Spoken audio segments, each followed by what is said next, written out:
warahmatullahi wabarakatuh. Kembali lagi bersama saya Dina, mahasiswa keperawatan Stikes Geraha Edukasi Makassar. Di review pembelajaran kali ini, kita akan membahas tentang luka dekubitus. Mari kita kenali apa itu penyebab luka dekubitus.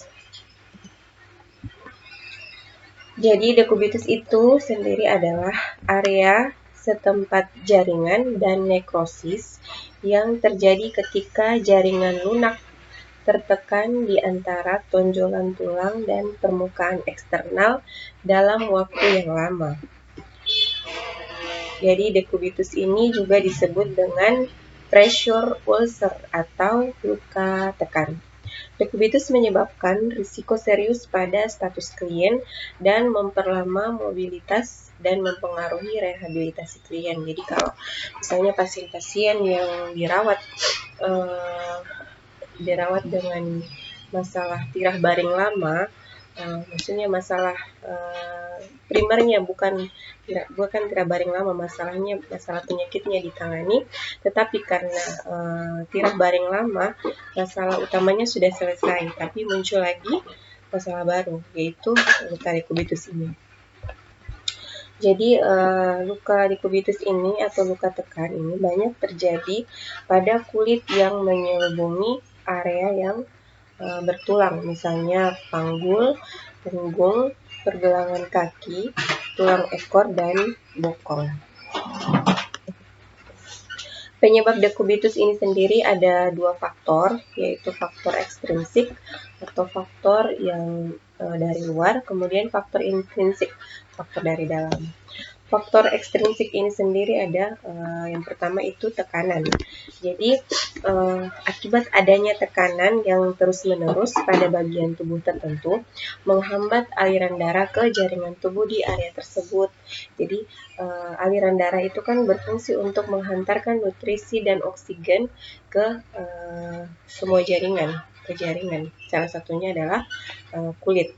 Kemudian apabila ini karena ada tekanan yang tadi, akhirnya terjadilah hambatan atau sumbatan sampainya aliran darah dan oksigen itu ke jaringan tersebut. Akhirnya jaringan kulit itu akan mengalami kerusakan.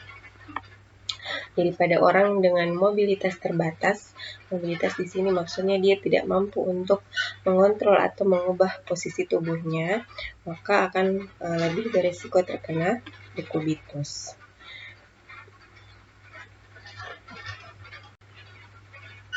Yang kedua, pergesekan atau pergeseran. Jadi gesekan atau friksi dapat terjadi apabila kulit bersentuhan terus-menerus dengan pakaian atau spray. Hal ini dapat membuat kulit lebih rentan terhadap kerusakan, terutama bila kulit juga dalam kondisi yang lembab. Ini biasanya terjadi pada pasien-pasien dengan inkontinensia alfi atau inkontinensia urin, yang mereka tidak mampu mengontrol rasa ingin berkemih atau rasa ingin BAB, mengeluarkan feses. Nah, di situ maka kulit area bokong di sini, dalam hal ini area bokong ya, akan selalu lembab. Nah, itu juga mempengaruhi kondisi kulit sehingga kulit rentan mengalami luka.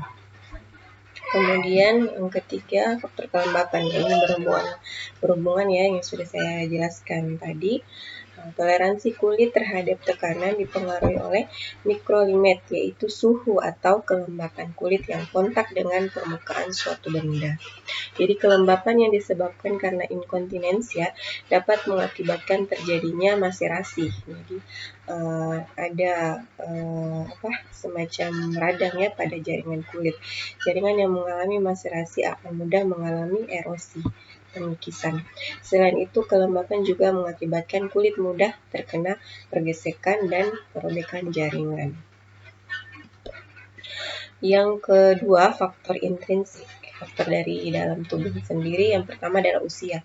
Jadi kalau usia ini mempengaruhi terjadinya luka dekubitus. Jadi biasanya lebih sering terjadi pada orang dengan usia lanjut karena sudah terjadi penurunan semua fungsi-fungsi tubuh.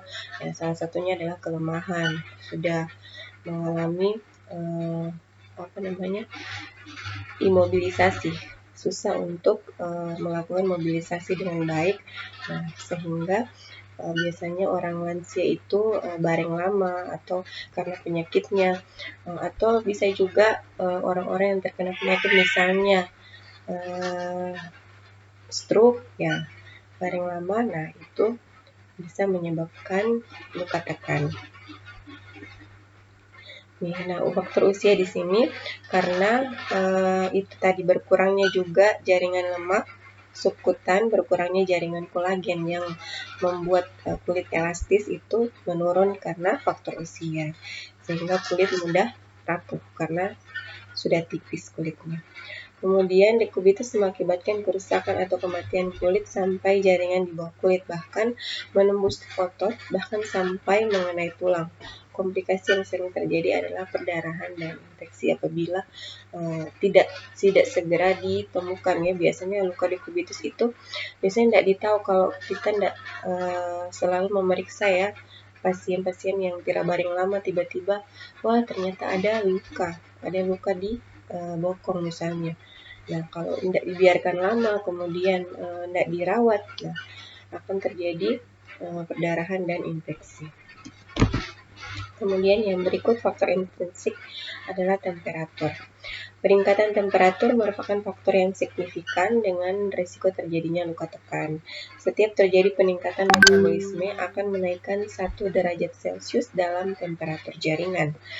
Dengan adanya peningkatan temperatur ini beresiko terhadap iskemik jaringan. Selain itu, dengan menurunnya elastisitas kulit akan tidak toleran terhadap adanya gaya gesekan dan pergerakan sehingga akan mudah mengalami kerusakan kulit. Jadi itu tadi karena kulitnya selalu tertekan, nah di situ temperaturnya menjadi meningkat ya, panas di situ, ada panas di kulit yang tertekan tadi. Nah, tidak diimbangi dengan toleransi untuk mobilisasi, tidak mampu untuk melakukan perubahan posisi. Nah, itulah menyebabkan terjadinya luka dekubitus. Kemudian nutrisi. Ya, faktor nutrisi di sini sangat penting karena nutrisilah yang aliran darah itu membawa nutrisi dan oksigen ke seluruh jaringan tubuh. Jadi pada pasien yang hipoalbumin, albumin proteinnya rendah, kehilangan berat badan dan malnutrisi umumnya diidentifikasi sebagai faktor predisposisi terhadap terjadinya luka dekubitus, terutama pada lansia ya. Kalau pada lansia kan biasanya sudah sedikit makannya, malas untuk makan. Nah, itu bisa terjadi berbagai masalah ya, hilangnya protein di dalam tubuh. Nah, itu menyebabkan gampang dia terkena luka dekubitus. Ya, mungkin seperti itu penjelasan saya mengenai faktor-faktor yang menyebabkan luka dekubitus. Semoga bermanfaat untuk kita melaksanakan tugas keseharian kita di pelayanan di rumah sakit maupun di fasilitas kesehatan lainnya. Semoga bermanfaat. Terima kasih. Assalamualaikum warahmatullahi wabarakatuh.